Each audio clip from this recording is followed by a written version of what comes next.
কিছুক্ষণের জন্য মনে হচ্ছিল যে আমি গ্রামে চলে এসেছি আর গ্রামে এত সুন্দর একটা দৃশ্য উপভোগ করতেছি। তো আসলে শহরের এই যান্ত্রিক জীবনে এরকম মাছ ধরা বা মাছ, তাজা মাছ দেখা আমাদের জন্য খুবই রেয়ার। আমরা খুব কমই এরকম দেখতে পাই। আর মাছটাও কিন্তু আমরা তাজা খুব কম দেখতে পাই। বেশিরভাগ সময়ই আমরা কিনে থাকি যেগুলো মরা থাকে, তাজা থাকে না। বাট এরকম পুকুর থেকে তোলা আমি এখানেই দেখলাম। তো হ্যালো এভরিওয়ান, আসসালামু আলাইকুম সবাইকে, welcome back to my new page. আর এটাতে কিন্তু আমরা অবশ্যই ব্লগ ভিডিও দিব। সবাই একটু আমাদের পেজটা লাইক ফলো দিয়ে দিবেন। তো আজকে যেখানে আসছি এটা আমার বাসার পাশেই। তো এখানে ওনারা মাছ চাষ করে আর মাছগুলো বিক্রি করে।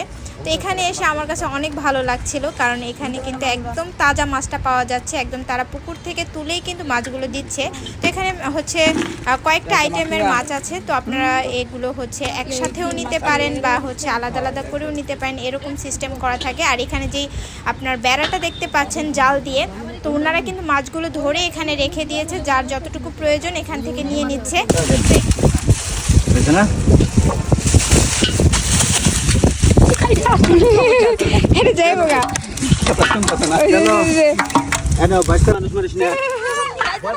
এখানে একটা মাছ একদম রাইসার উপরে উঠে যাচ্ছিল, তো ও অনেক ভয় পেয়েছিল সেটা দেখে।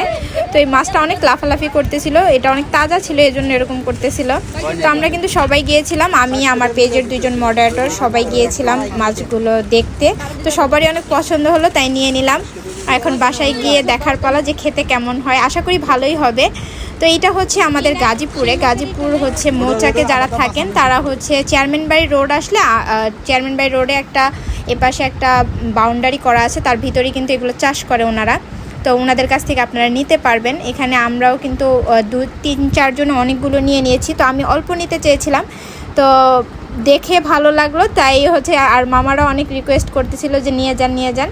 তাই মোটামুটি অনেক বেশি নিয়ে নিলাম। এখন এগুলো কে কাটবে সেটা নিয়ে টেনশনে আছে। আমি তো মাছ কাটতেই পারি না।